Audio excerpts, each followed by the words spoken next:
Hello दोस्तों, हमारे channel में आप सभी का हार्दिक हार्दिक स्वागत है। दोस्तों, आज हम लोग चर्चा करेंगे एग्जिट परीक्षा के शेड्यूल का। एग्जिट परीक्षा, एग्जिट एक्स यूट्रो एंट्रापार्टम ट्रीटमेंट, जो फार्मेसी करने वाले स्टूडेंट के लिए ये परीक्षा आवश्यक है, जिसका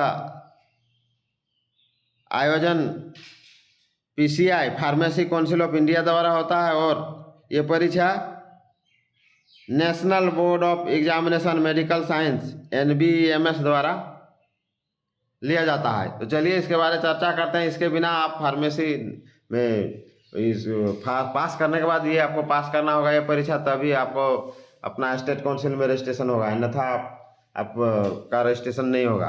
तो चलिए देखते हैं। 4 माह से रिक्त है फार्मेसी काउंसिल के रजिस्ट्रार सह सचिव का पद, जो सत्रों की मई में होने वाली परीक्षा अभी तक लंबित है। कई 2 सत्र की परीक्षा लंबित है। देखते हैं कौन कौन परीक्षा। एग्जिट परीक्षा का शेड्यूल जारी, हजारों छात्रों के भविष्य का संकट। अभी तक परीक्षा जब तक नहीं होगा दिक्कत है। तो चलिए आगे देखते हैं क्या संकट है। डिप्लोमा इन फार्मेसी की डिग्री लेने के बाद भी फार्मासिस्ट बनने के लिए अब एग्जिट एग्जाम पास करना होगा। आयुर्विज्ञान में राष्ट्रीय परीक्षा board, national board of examination नई दिल्ली ने एग्जिट एग्जाम का शेड्यूल जारी कर दिया है। Diploma in pharmacy exit exam DPEP 3, 4 व 5 अक्टूबर को आयोजित होगी। परीक्षा परिणाम 4 नवंबर को जारी किए जाएंगे। NBE ने इसके लिए 13 सितंबर देखिए 11:30 बजे तक ऑनलाइन आवेदन आमंत्रित किया है, लेकिन राज्य के हजारों उम्मीदवार इस परीक्षा से वंचित रहेंगे। इसका कारण क्या है? तो कारण है राज्य में डिप्लोमा इन फार्मेसी के 2 सत्र 21-23 और 22-23 में दाखिला लेने वाले छात्रों को परीक्षा जो मई में होनी थी लंबित है।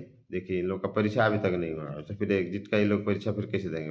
अब डिप्लोमा पास कीजिएगा, उसके बाद फिर ये परीक्षा देना पड़ता है, एग्जिट परीक्षा। इसके कारण लगभग 5,000 छात्र एग्जिट एग्जाम में शामिल नहीं हो पाएंगे। Pharmacy council of India PCI ये जो है परीक्षा कंडक्ट कराती है। ठीक है, PCI कंडक्ट कराती है। इन उम्मीदवारों पेश किया है। डिप्लोमा इन एग्जिट एग्जामिनेशन विनिर्देश माध्यम से होता है। हाँ, NBE ने स्पष्ट कहा है कि DPE को डिप्लोमा इन फार्मेसी एग्जिट परीक्षा विनियोग 2022 के माध्यम से पेश किया गया। जिन उम्मीदवारों डिप्लोमा इन फार्मेसी का पाठ्यक्रम पूरा कर लिया है और DPE परीक्षा उत्तीर्ण कर लिए हुए फार्मासिस्ट के रूप में पंजीकरण के लिए पात्र होंगे। हाँ, चलिए देखिए, फार्मेसी काउंसिल का काम बीते 4 माह से ठप है। अब देखिए इसका काम ही ठप है। झारखंड स्टेट फार्मेसी काउंसिल का काम बीते 4 माह से ठप है। इस वजह से न तो फार्मासिस्टों का काउंसिल में निबंधन हो रहा है, न ही पुराने फार्मासिस्टों के निबंधन का नवीकरण हो रहा है। देखिए यहाँ काम में ठप है झारखंड में। यही नहीं, राज्य के विभिन्न फार्मेसी कॉलेजों में डिप्लोमा इन फार्मेसी की पढ़ाई करने वाले लगभग 5,500 छात्रों की परीक्षा भी बाधित है। देखिए लोग का परीक्षा भी नहीं हुई है, 5,500 स्टूडेंट। इसका कारण यह है कि बीते 5 मई को झारखंड स्टेट फार्मेसी काउंसिल के निबंधक सचिव शैलेंद्र कुमार का हार्ट अटैक से निधन हो गया। कौशलेंद्र कुमार है। कौशलेंद्र कुमार को डिप्लोमा इन फार्मेसी परीक्षा समिति के मेंबर सेक्रेटरी भी थे। ये हो गया। अब देखिए, नहीं सुलझ रहा निबंधक की नियुक्ति का पेच। इसमें पेच है, तो पेच क्या है देखते हैं। फार्मेसी में निबंधक सचिव सह परीक्षा समिति के सदस्य सचिव का पद रिक्त होने से एक तरफ जहां हजारों छात्रों के भविष्य पर संकट मंडरा रहा है, वहीं इस पद पर नियुक्ति का पेच सुलझने का नाम ही नहीं ले रहा। स्वास्थ्य मंत्री ने स्वास्थ्य विभाग की अनुशंसा के विरुद्ध एक बाहरी व्यक्ति राहुल कुमार की अस्थायी रूप से इस पद का प्रभार देते हुए विभाग को उनकी योग्यता समीक्षा का आदेश निर्गत कर दिया। विभाग के द्वारा समिति से राहुल कुमार की योग्यता की जांच कराई गई, जिसमें स्पष्ट लिखा गया कि राहुल कुमार द्वारा 100 अभिप्रमाणित प्रमाण पत्रों की जांच के बाद पाया गया कि वह राज्य फार्मेसी काउंसिलिंग में निबंधित है।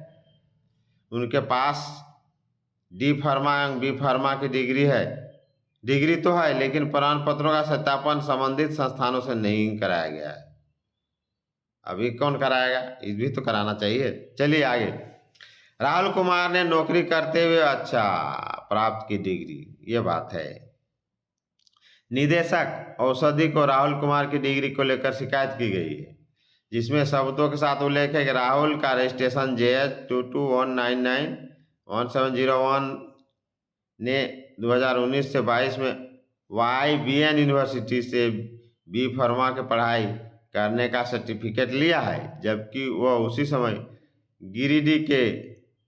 गिरिडीह मेडिको में बतौर फार्मासिस्ट कार्यरत थे, जिसका विवरण ड्रग कंट्रोल डिपार्टमेंट की साइट पर भी उपलब्ध है। देखिए, ये मैंने दोहरी डिग्री लिया, एक तरफ उधरों काम कर रहा था और इधरों कर रहा था। हमने दोनों रेगुलर डिग्री दो नहीं हो सकते, एक कॉरेस्पॉन्डेंस होगा तो चलेगा।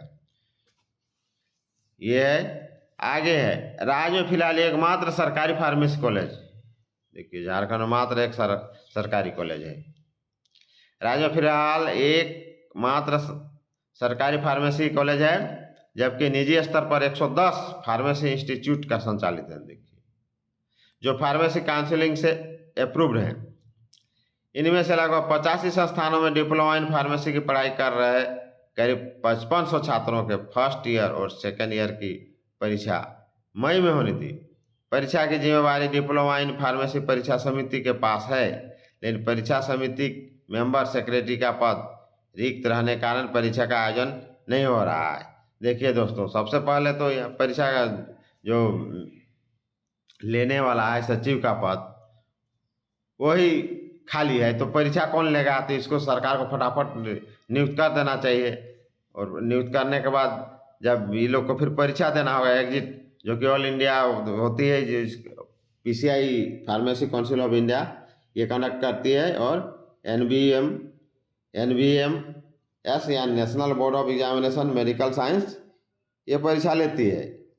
तो ये लेके फिर लोग को सर्टिफिकेट देती है, और वो सर्टिफिकेट मिलने के बाद फिर स्टेट में उनका रजिस्ट्रेशन कराना पड़ता है। फिर ये लोग स्टेट में रजिस्ट्रेशन कराएंगे, पहले परीक्षा होगी, रिजल्ट होगा, तब रजिस्ट्रेशन होगा, तब ये लोग अपना काम कर सकते हैं या जॉब पा सकते हैं, या जो भी हो ये कर सकते हैं। लेकिन ये देखिए, हर एग्जाम का यही बात है, एक तो एक कॉलेज मात्र है इंस्टीट्यूट डिप्लोमा इन फार्मेसी का, उसमें भी ये हाल है। 2 सेशन का अभी तक परीक्षा नहीं हुआ है। इसको सरकार को फटाफट कर देना चाहिए। फार्मेसी काउंसिल के रजिस्ट्रार और सचिव का पद जो खाली है उसको भरिए। पूरा झारखंड में नहीं मिल रहा है, क्या झारखंड नहीं मिल रहा है तो जानते ही हैं, टीचर के लिए ऑल इंडिया अप्लाई के लिए योग्य बना दी है, तो इसमें नहीं मिल रहा है तो दूसरा स्टेट से लाइए कहीं से, और इसको फटाफट किया जाए। जय हिंद, जवाहर झारखंड।